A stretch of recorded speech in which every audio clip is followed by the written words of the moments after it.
మా latest videos కోసం మా ఈ తెలుగు న్యూస్ ఛానల్ సబ్స్క్రైబ్ చేసి గంట సింబల్ యాక్టివేట్ చేసుకోండి. రేపే ఇందిరా ఏకాదశి, బుధవారం, పరమ పవిత్రమైన రోజు. రోజు ఇంట్లోని ఆడవారు గుర్తుపెట్టుకొని ఈ కూర వండితే చాలు లక్ష్మీ నారాయణుల అనుగ్రహం కలుగుతుంది. వద్దన్న ధనం వస్తుంది, కోటి జన్మల పుణ్యం వస్తుంది. ఈరోజు ఎవరైతే ఈ కూరను తింటారో వారికి ఉండే దరిద్రాలన్నీ కూడా పోతాయి, ధన సమస్యలన్నీ కూడా పోతాయి, మీ సంపాదన పెరుగుతుంది. కనుక అందరూ కూడా ఈరోజు ఈ కూరను తినండి. అందరూ ఈరోజు ఈ కూరనే వండండి. అలా ఈరోజు ఈ కూరను వండటం వలన, తినటం వలన విష్ణుమూర్తి అనుగ్రహం లభిస్తుంది, అష్టైశ్వర్యాలు సిద్ధిస్తాయి. మరి ఇంతకీ ఈ ఏకాదశి రోజు ఏ కూరను తినాలి అనే విషయాన్ని ఇప్పుడు మనం ఈ వీడియోలో వివరంగా తెలుసుకుందాము. ఫ్రెండ్స్, మిడిమిడి జ్ఞానం అనేక అనర్థాలకు దారి తీస్తుంది కనుక ఈ వీడియోని పూర్తిగా చూడండి. ముందైతే కామెంట్ బాక్స్లో జై శ్రీమన్నారాయణ అని కామెంట్ చేయండి. అలాగే ఈ వీడియోకి ఒక లైక్ కొట్టి మాకు సపోర్ట్ చేయండి. భాద్రపద మాసంలో బహుళ పక్షంలో వచ్చే ఏకాదశిని ఇందిరా ఏకాదశి అంటారు. ప్రతి సంవత్సరము 24 ఏకాదశి తిథులు వస్తాయి. ప్రతి ఒక్క ఏకాదశికి దాని సొంత ప్రాముఖ్యత ఉంది. తమ కోరికలు నెరవేర్చుకోవడానికి ఏకాదశి రోజున శ్రీ మహావిష్ణువుకు ప్రత్యేక పూజలు నిర్వహిస్తారు. ఈ క్రమంలో భాద్రపద మాసంలో బహుళ పక్షంలో వచ్చే ఏకాదశికి కూడా ఎంతో ప్రాముఖ్యత ఉంది. దీనిని ఇందిరా ఏకాదశి అని అంటారు. ఈ పవిత్రమైన రోజున పూర్వీకులను స్మరించుకుంటూ పూజలు చేయటం వల్ల వారికి విముక్తి లభించి వారి ఆత్మకు శాంతి చేకూరుతుంది. పూర్వీకుల విముక్తి కోసం ప్రతి ఒక్కరూ కూడా ఈ ఏకాదశి తిథి నాడు పూజలు చేయాలని పెద్దలు చెప్తూ ఉంటారు. ఇందిరా ఏకాదశి వ్రతాన్ని ఆచరించిన వారికి శ్రీ మహావిష్ణువు ఆశీస్సులు చక్కగా లభిస్తాయి. అంతేకాదు పూర్వీకుల ఆశీస్సులు లభిస్తాయి. శాస్త్రోక్తంగా మీ పూర్వీకుల్లో ఎవరికైనా ఏదో ఒక కారణం వల్ల మోక్షం లభించకపోతే ఇందిరా ఏకాదశి వ్రతం చేసి దాని ద్వారా పొందిన పుణ్యాన్ని పూర్వీకులకు దానం చేస్తే మోక్షం లభిస్తుందని పురాణాలలో పేర్కొనబడింది. ఈ రోజున పూర్వీకులను స్మరించుకుంటూ శ్రాద్ధం, తర్పణం సమర్పించే వారికి పితృదోషాల నుంచి విముక్తి లభిస్తుంది. ఇందిరా ఏకాదశి గురించి పురాణాలలో ఒక కథ ఉంది. ఒకసారి ధర్మరాజు శ్రీకృష్ణుడితో, ఓ కృష్ణ, మధుసూదన, భాద్రపద మాస బహుళ పక్షంలో వచ్చే ఏకాదశి పేరేమిటి? ఆ ఏకాదశి పాలనకు ఉన్నట్టి నియమ నిబంధనలు ఏమిటి? ఆ వ్రత పాలన వలన జరిగే లాభమేమిటి అని ప్రశ్నించాడు. ధర్మరాజు అడిగిన ప్రశ్నలకు శ్రీకృష్ణుడు ఈ విధంగా సమాధానమిచ్చాడు. ఓ ధర్మరాజా, ఈ ఏకాదశి పేరు ఇందిరా ఏకాదశి. దీనిని పాటించటం ద్వారా మనుజుడు తన పితృదేవతలను ఉద్ధరించగలుగుతాడు. అంతేకాకుండా అతని సమస్త పాపాలు నశిస్తాయి. రాజా, కృతయుగంలో ఇంద్రసేనుడనే రాజు ఉండేవాడు. తన శత్రువులను అణచటంలో నేర్పరి అయిన ఆ రాజు మహిష్మతీపురాన్ని చక్కగా పాలించేవాడు. అతడు పుత్ర పౌత్రాదులతో ఎంతో సుఖంగా జీవించాడు. సర్వదా విష్ణు భక్తి పరుడై ఉండేవాడు. ఆధ్యాత్మిక జ్ఞానంలో నిరంతరం లగ్నమై ఉండే భక్తుడైనటువంటి కారణంగా ఆ రాజు ముక్తిని ఇచ్చే విష్ణు నామస్మరణలోనే తన కాలాన్ని గడిపేశాడు. ఒకనాడు ఆ రాజు తన రాజ్య సింహాసనంపై కూర్చొని ఉన్న సమయంలో అకస్మాత్తుగా నారదముని ఆకాశం నుండి ప్రత్యక్షమయ్యాడు. నారదమునిని చూడగానే ఆ రాజు లేచి నిలబడి చేతులు జోడించి వినమ్రయంగా నమస్కారం చేశాడు. తరువాత షోడశోపచార పూజ చేసి మునిని సుఖాసీన్ను చేశాడు. అప్పుడు నారదుడు ఇంద్రసేనునితో, రాజా, నీ రాజ్యంలో అందరూ సుఖ సమృద్ధులతో ఉన్నారా? నీ మనస్సు ధర్మ పాలనలో లగ్నమై ఉన్నదా? నీవు విష్ణు భక్తిలో నెలకొని ఉన్నావా అని ప్రశ్నించాడు. దానికి ప్రత్యుత్తరంగా ఇంద్రసేనుడు నారదునితో, ఓ మునివర్య, మీ దయ వలన అంతా బాగానే ఉంది, మంగళమయంగానే ఉన్నది. నేడు మీ దర్శనంతో నా జన్మ ధన్యమైంది. నాకు యజ్ఞఫలం లభించింది. ఓ దేవరి, మీ రాకకు కారణమేమిటో చెప్పవలసినది అని అన్నాడు. రాజు మాటలను వినిన తరువాత నారదుడు అతనితో ఇలా అన్నాడు. ఓ రాజా, నాకు కనిపించిన ఒక అద్భుతమైన సంఘటనను చెప్తాను, విను. ఓ రాజేంద్ర, నేనొకసారి బ్రహ్మలోకం నుండి యమలోకానికి వెళ్ళాను. యమధర్మరాజు నన్ను ఆహ్వానించి చక్కగా అర్చించాడు. నేను కూడా అతనిని స్తుతించాను. అక్కడ యమలోకంలో మహాపుణ్యభాగుడైన నీ తండ్రిని నేను చూశాను. వ్రత ఉల్లంఘన ఫలితంగా నీ తండ్రి అక్కడకు వెళ్ళవలసి వచ్చింది. రాజా, అతడు ఒక సందేశాన్ని నాకు ఇచ్చి దానిని నీకు తెలుపమని కోరాడు. అతడు నాతో ఇలా అన్నాడు: మహిష్మతి పురాధీసుడైనటువంటి ఇంద్రసేనుడు నా పుత్రుడు. పూర్వజన్మలో చేసిన కొన్ని పాపాల వల్ల నేనిప్పుడు యమలోకంలో ఉన్నాను. కనుక నా పుత్రుడు ఇందిరా ఏకాదశి వ్రతాన్ని పాటించి ఆ పుణ్యఫలాన్ని నాకు ఇవ్వాలి. అప్పుడు నేను ఈ స్థితి నుండి బయటపడగలుగుతాను అని నీ తండ్రి నాకు చెప్పారు. కనుక ఓ రాజా, నీ తండ్రిని ఆధ్యాత్మిక లోకానికి పంపడానికై నీవు ఇందిరా ఏకాదశి వ్రతాన్ని చేపట్టు. త్వరలోనే భాద్రపద బహుళ ఏకాదశి రాబోతోంది అని నారదుడు తాను తెచ్చిన సందేశాన్ని ఇంద్రసేనుడికి చెప్పాడు. అప్పుడు ఇంద్రసేనుడు ఇందిరా ఏకాదశి వ్రతాన్ని చేసే పద్ధతిని గురించి తెలుపవలసినదిగా నారదుడిని అడిగాడు. వ్రత విధానాన్ని నారదుడు ఇలా వివరించాడు: రాజా, ఏకాదశి ముందు రోజు మనుష్యులు తెల్లవారుజామునే స్నానం చేసి పితృదేవతలకు తర్పణాలు ఇవ్వాలి. ఆ రోజు అతడు ఒక్కపూటనే భోజనం చేసి నేలపై పడుకోవాలి. మర్నాడు అనగా ఏకాదశి రోజు మళ్ళీ తెల్లవారుజామునే మేల్కొని దంతధావనము, హస్తముఖ ప్రక్షాళనము చేసుకొని చక్కగా స్నానం చేయాలి. తరువాత ఎటువంటి భౌతిక భోగంలో పాల్గొనని వ్రత నియమం చేపట్టి రోజంతా ఉపవాసం చేయాలి. ఓ పద్మనేత్రుడా, నేను నిన్ను ఆశ్రయిస్తున్నాను అని పలికి భగవంతుణ్ణి స్తుతించాలి. తర్వాత మధ్యాహ్నం వేళ సాలగ్రామ శిల ఎదురుగా విధిపూర్వకంగా పితృతర్పణాలు చేయాలి. తదనంతరం బ్రాహ్మణులకు చక్కగా భోజనం పెట్టి దక్షిణలతో సంతృప్తి పరచాలి. పితృతర్పణ కార్యంలో మిగిలిన పదార్థాలను గోవులకు పెట్టాలి. ఆ రోజు అతడు చందన, పుష్ప, ధూప, దీప నైవేద్యాలతో విష్ణుమూర్తిని పూజించాలి. విష్ణుమూర్తి నామ, రూప, గుణ, లీలాదుల శ్రవణ కీర్తనలతో స్మరణతో అతడు ఆ రాత్రి జాగరణ చేయాలి. మర్నాడు అనగా ద్వాదశి నాడు శ్రీహరిని అర్చించి బ్రాహ్మణులకు భోజనం పెట్టాలి. తదనంతరం అతడు సోదరులు, పుత్ర పౌత్రులు, బంధువులతో కలిసి నిశ్శబ్దంగా వ్రత పారణం చేస్తూ భోజనం చేయాలి. రాజా, ఈ విధంగా నీవు ఈ ఏకాదశి వ్రతాన్ని పాటిస్తే నీ తండ్రి నిశ్చయంగా విష్ణు లోకానికి వెళతాడు అని నారదుడు రాజుకు ఉపదేశించి మాయమయ్యాడు. తర్వాత ఇంద్రసేనుడు నారదముని ఆదేశానుసారమే సంతానము, బంధువులు, మిత్రులతో కలిసి నిష్టగా ఇందిరా ఏకాదశిని పాటించాడు.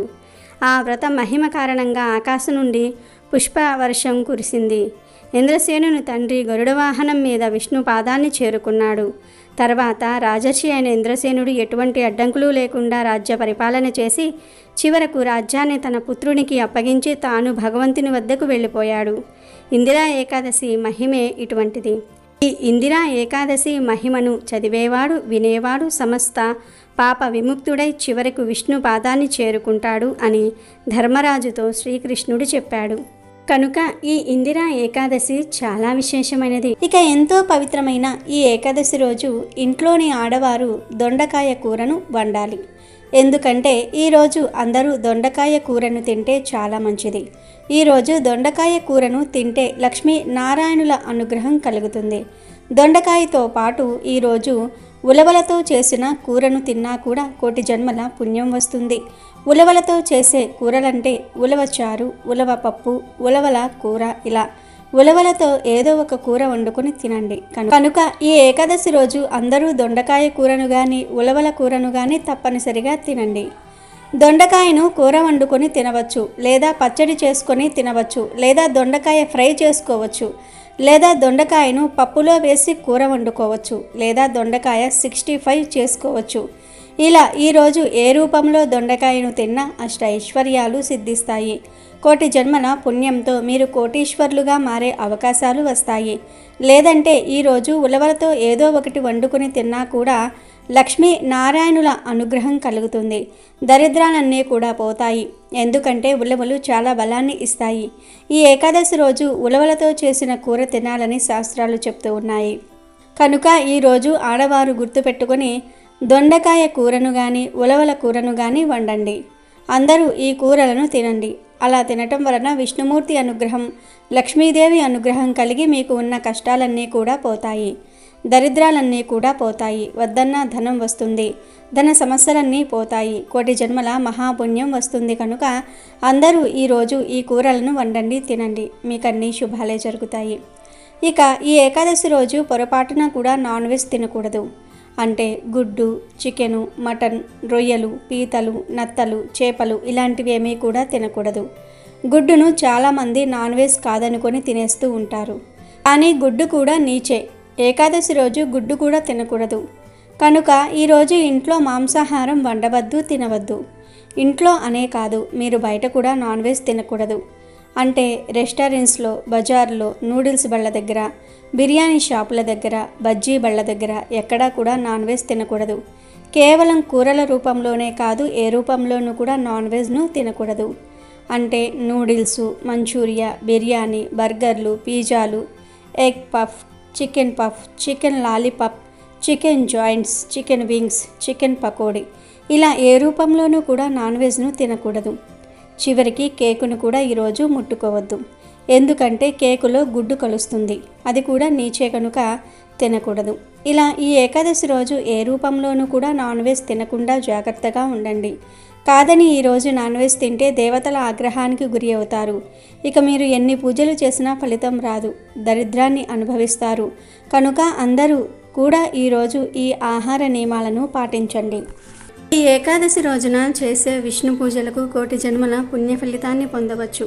కాబట్టి ఈ ఏకాదశి నాడు తప్పకుండా విష్ణుమూర్తిని కానీ వెంకటేశ్వర స్వామిని కానీ పూజించండి. ఈరోజు పూజ చేసే ఆడవారు తలస్నానం చేసి ఇల్లంతా పసుపు నీళ్లు చల్లుకుని ఇంట్లో స్వామివారికి పూజ చేయాలి. స్వామివారికి అత్యంత ప్రీతికరమైన వాటిల్లో తులసి దళాలు ఒకటి. కాబట్టి మీ పూజ గదిలో ఉన్న స్వామివారి పటం ముందు కొన్ని తులసి దళాలను పెట్టి స్వామివారికి దీపారాధన చేయండి. ఈ రోజున నువ్వుల నూనెతోనే దీపారాధన చేయాలి. ముఖ్యంగా స్వామివారి పూజలో ఒక పిండి దీపాన్ని వెలిగిస్తే ఇంకా మంచిది. అప్పుల సమస్యలతో బాధపడేవారు ఈరోజు 11 యాలకులను ఒక దారానికి గుచ్చి ఒక యాలకుల మాలను తయారు చేసి ఆ యాలకుల మాలను స్వామివారి పటానికి వేయండి. ఈ రోజున స్వామివారికి యాలకుల మాలను సమర్పిస్తే అప్పుల సమస్యలన్నీ కూడా తొలగిపోతాయి. ఇక స్వామివారికి నైవేద్యంగా ఒక బెల్లం ముక్కను నివేదించండి. ఇంకా ఏకాదశి స్వామివారిని పూజించేటప్పుడు ఓం గోవిందాయ నమః అనే మంత్రాన్ని చదువుతూ పూజ చేయండి. చివరిగా స్వామివారికి హారతి ఇచ్చి నమస్కారం చేసుకోండి. ఈ విధంగా స్వామివారిని పూజించుకొని ముఖ్యమైన నియమాలను పాటించడం ద్వారా మీ జీవితంలో ఉన్న కష్టాలన్నీ కూడా తొలగిపోయి స్వామివారి అనుగ్రహంతో ఐశ్వర్యం సిద్ధిస్తుంది. ఏకాదశి రోజున పసుపు రంగు వస్త్రాలను వేసుకుంటే జాతక దోషాలన్నీ కూడా తొలగిపోతాయి. అంతేకాదు ఈ ఏకాదశి రోజున తులసి దళాలను కొయ్యకూడదు. కాబట్టి పూజలో ఉపయోగించే తులసి దళాలను ఒకరోజు ముందుగానే సిద్ధం చేసుకోండి. ఏకాదశి రోజున తలకు నూనె రాయకూడదు. ఏకాదశి రోజున తలకు నూనె పెట్టుకుంటే ఆయుష్ తగ్గిపోతుందని అంటూ ఉంటారు. మీ ఇంట్లో ఆదాయానికి మించిన ఖర్చులు ఉంటే ఈ ఏకాదశి రోజున మీ ఇంటి గుమ్మానికి నిమ్మకాయలు కట్టుకోండి. అలా కట్టడం వలన మీ ఇంటికి ఉన్న డబ్బు సమస్యలు తొలగిపోతాయి. ఈ ఏకాదశి రోజున ఒక పసుపు వస్త్రం తీసుకొని అందులో 7 లవంగాలు వేసి వాటిని మూట కట్టి దాన్ని మీ బీరువాలో పెట్టుకోండి. ఏకాదశి రోజున ఇలా చేస్తే మీ ఇంట్లోకి విపరీతంగా డబ్బు వస్తుంది. అలాగే ఈ ఏకాదశి రోజున ఏదైనా విష్ణుమూర్తి ఆలయానికి వెళ్ళి ఆలయంలో ప్రదక్షిణాలు చేస్తే చాలా మంచిది. ఏకాదశి రోజున ఇంట్లో పూజ చేసేవారు ఉల్లిపాయ, వెల్లుల్లి వంటి ఆహార పదార్థాలను తినకూడదు. పవిత్రమైన ఈ ఏకాదశి రోజు మీరు గుప్పెడు తులసి ఆకులు తీసుకొని స్నానం చేసే నీటిలో వేసుకుని స్నానం చేయటం వలన శ్రీ మహావిష్ణువు ఆశీస్సులు కలుగుతాయి. అంతేకాదు మీ శరీరంలోని వ్యాధులన్నీ కూడా నయమవుతాయి. మీ దేహానికి నూతన శక్తి వస్తుంది. దరిద్రం మొత్తం పోయి పట్టిందల్లా బంగారమే అవుతుంది. ఇలా స్నానం చేస్తే మీ నాడీ వ్యవస్థను, శరీరాన్ని తులసి ఆకులలోని ఔషధ గుణాలు శుద్ధి చేసి నూతన చైతన్యాన్ని కలిగిస్తాయి. కాబట్టి ఎంతో పవిత్రమైన ఏకాదశి రోజు ప్రతి ఒక్కరూ కూడా ఇలా స్నానం చేసే ముందు బకెట్లో గుప్పిడి తులసి ఆకులు వేసుకుని చిటికెడు పసుపు కూడా వేసుకుని స్నానం చేయండి. తులసి ఆకులు అందరికీ అందుబాటులో ఉంటాయి.